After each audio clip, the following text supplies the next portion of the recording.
So what am I saying? For example, let me give you another example. We have been to US Africa. We have been to some other engagement with other countries. Now we have been invited for Russia-Africa Summit. We have made a decision, very respectfully as heads of state in Africa, that any engagement with other partners must be an engagement of equals. And for it to be meaningful, if we are going to meet the president of a country, we have organized ourselves that the Troika is going to represent Africa. The chair, the current chair, the past chair, the chair that is coming, and the heads of our regional economic commissions, about 6, 7 people. But what happens continuously? When others want to engage with us, they don't want to deal with the Troika. They want to invite 50 heads of state. So we go to a meeting, just explain to me what kind of outcome you expect where 50 heads of state are sitting. Everybody is asked to speak to 1.5 minutes. You speak to one for 1.5 minutes. What kind of engagement are you going to get? You're going to get nothing, right? The best that you get is photographs.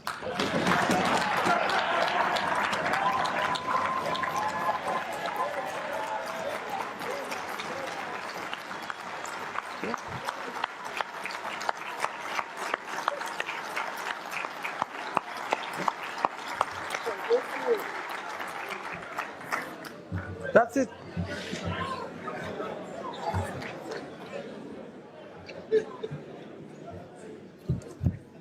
Precisely. You get these photographs, they normally line us up somewhere, you know, crowd of 50 heads of state. You know, and that's all we come home with, you know, because there isn't time to engage. Any serious country that wants to engage with Africa, yeah, must respect first our architecture. If we have said we are going to be represented by the Troika, why are you inviting 50 people unless you want to sabotage the whole discussion?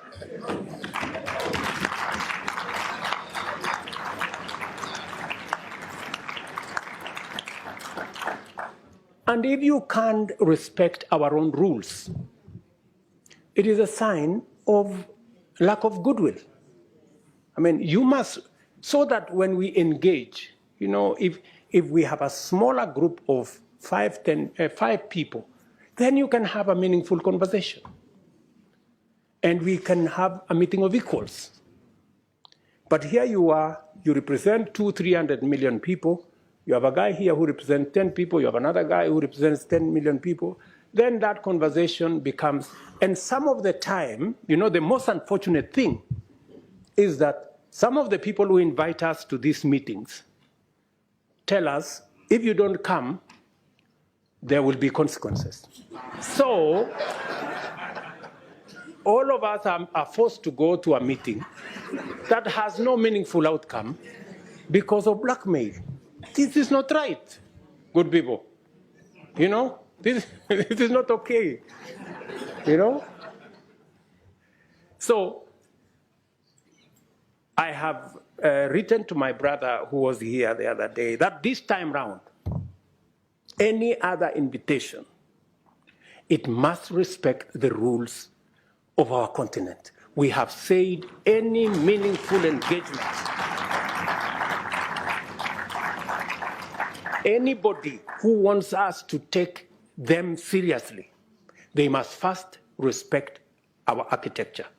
If they want a fruitful engagement, they should engage our continent in a manner that we can effectively represent our people and we can effectively discharge our mandate and articulate our issues, not in a crowd. We want to be effective. We want to engage. you know? So if you are one head of state and you want to engage all these people, surely, are you sincere, you know, in engaging in a crowd? Because some of these good people, they want to avoid any commitments, you know? They want to avoid any meaningful engagement. They just want a baraza and okay, pictures, and then we go. Dinner, and then, I mean, good people, we have food in our countries, at least. We can eat at home.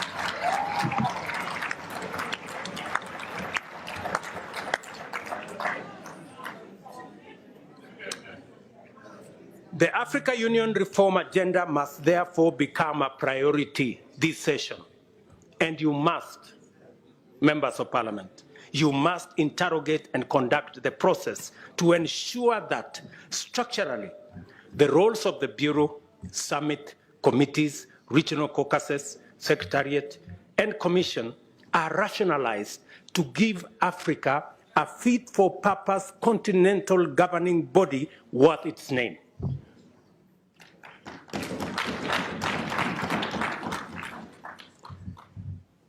To do so, this Honorable Assembly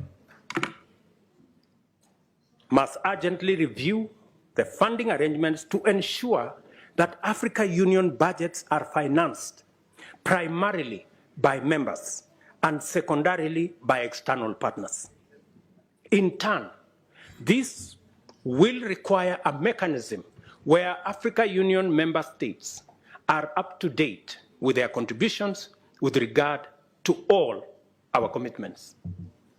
As matters stand, our most core mandates depend on the goodwill of development partners. Just imagine, including critical peace and security matters, that our own peace and security fund is funded by development partners more than is funded by us as heads of state and countries.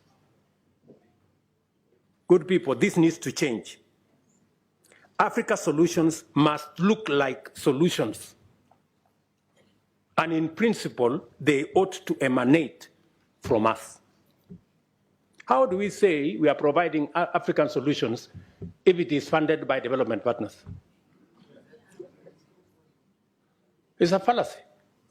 It means we have no capacity to provide Africa solutions if it is being funded by others. A case in point, we have a situation in Sudan. The generals in Sudan are bombing everything. They are bombing roads, they are bombing bridges, they are bombing hospitals, they are destroying airports, using military hardware bought by African money. Just imagine. We need to tell those generals to stop the nonsense. Yeah.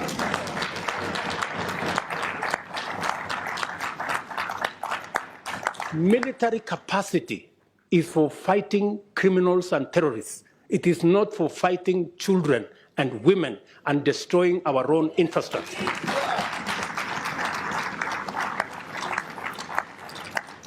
But as it is, we have no capacity to stop this nonsense in our own continent because our own peace and security fund is funded by others.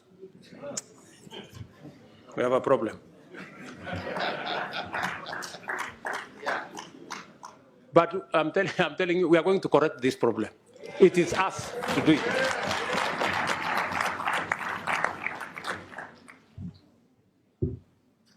Let me also tell you that I think we're going to have a new, and we need your help. You know, we need your support. You must take up your role. You know, you must take up your role and make sure that our executive, the people running the Africa Union, are held to account.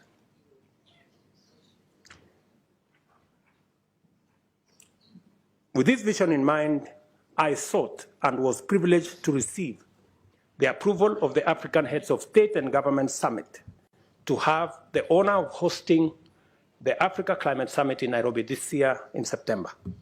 This will be a major gathering of African and global leaders to deliberate and consolidate a clear African position and clear African voice as we project our agenda in the global stock take engagements and the build-up to COP28.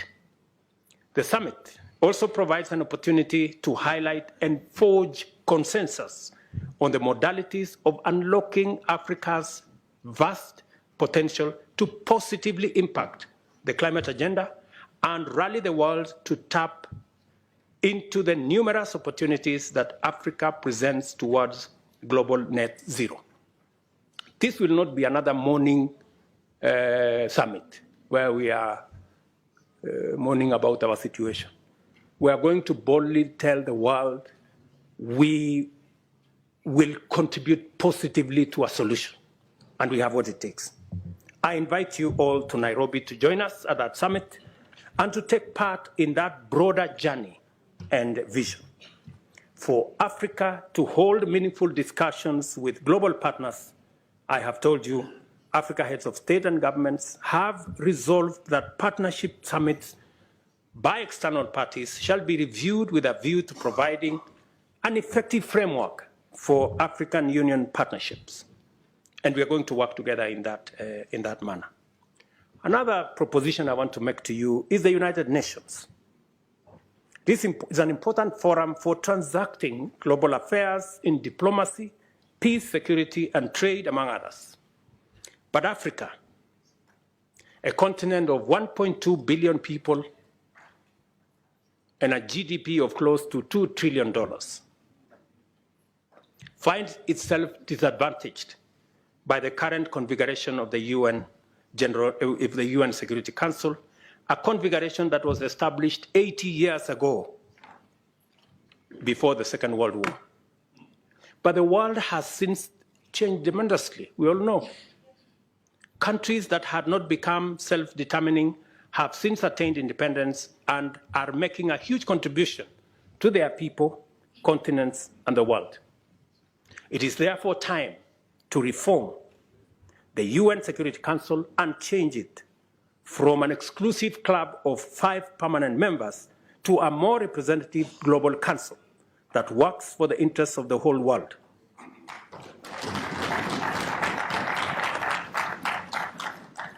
We have said Africa must have, at the minimum, 2 permanent seats at the Security Council. And by the way, we are being very modest. Yeah, we are being very modest because we are understanding. We must therefore work together to make our continent prosperous, for that is what it deserves, and our people now and generations to come, and improve our relations with global business and global investments.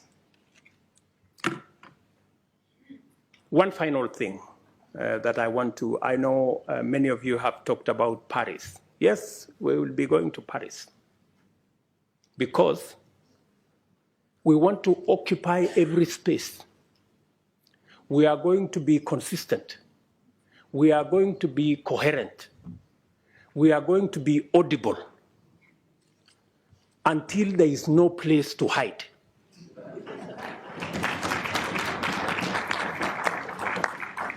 Yeah? Until the conferences are stopped.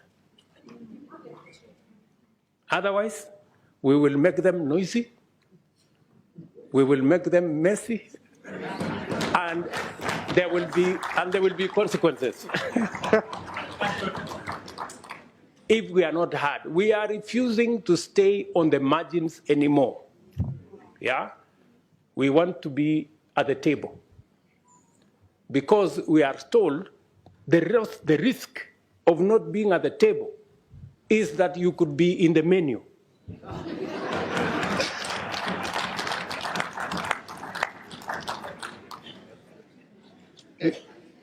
Do you understand? So we are going to occupy every space. And we have been gentlemen for far too long. We are now going to appropriate our place because we have a contribution to make. Ladies and gentlemen, Thank you very much for listening to me. I don't take it for granted. And God bless you.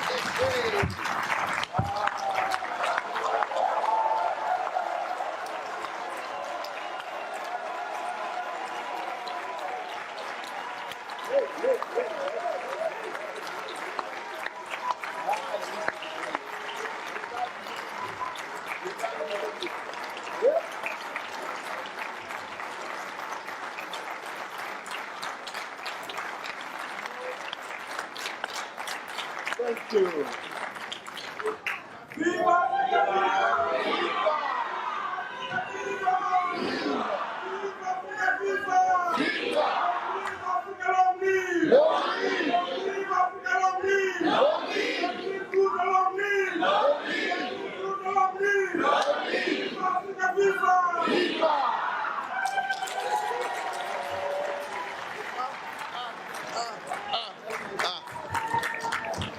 What do we want? Climate justice. What do we want? Justice. What do we want? Climate justice. What do we want? Climate justice. When do we want it? Now. When do we want it? Now. When do we want it? Now. Thank you.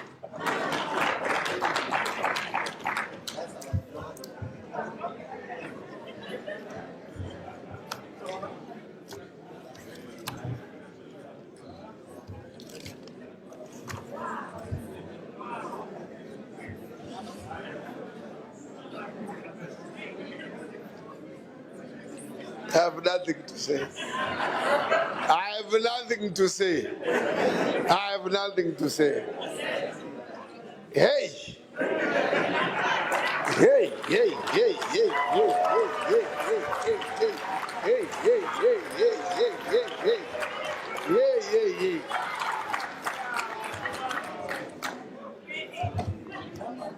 hey. Your Excellency. Your Excellency. I am standing here saying, what can I say? Nothing but to just thank you, nothing more. Just thank you. Hey. Yeah. Yeah. At one point, I could see 80% seated and wondering, looking at you like this. Wondering whether this is coming from a president of this continent. People have always wanted to hear what you say, but they don't hear it. You know, you spoke as if you were this side, not this side. Look. You have propelled Africa to another higher level. I tell you. We now have gained the confidence in our leadership on this continent. We really have confidence. We now have hope. And those that are aspiring, because this parliament has produced, as we said yesterday, a number of heads of state from this parliament. The current president of Seychelles was here 2 years ago. The current president of Namibia was a member of this parliament. Former President Mahama of Ghana was a member of this parliament. Former President of Mali, Keita, was a member of this parliament. Who else? So, now today, Niger president, Niger, Bazoum, Honorable Bazoum, he used to sit over there, that side. Bazoum, former member of this parliament. But I want to say, if there are others among you who are also aspiring, I think twice. It is no longer the presidents of yesterday. Things have changed. Look, we now want this caliber.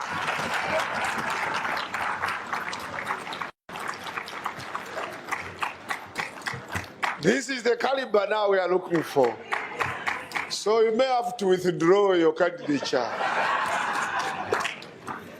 Anyway, if you listened properly, and all of you listened, this can be a speech, a talk, but in my language of academic life, this is not a speech. It is a treatise which lives forever. Treatise.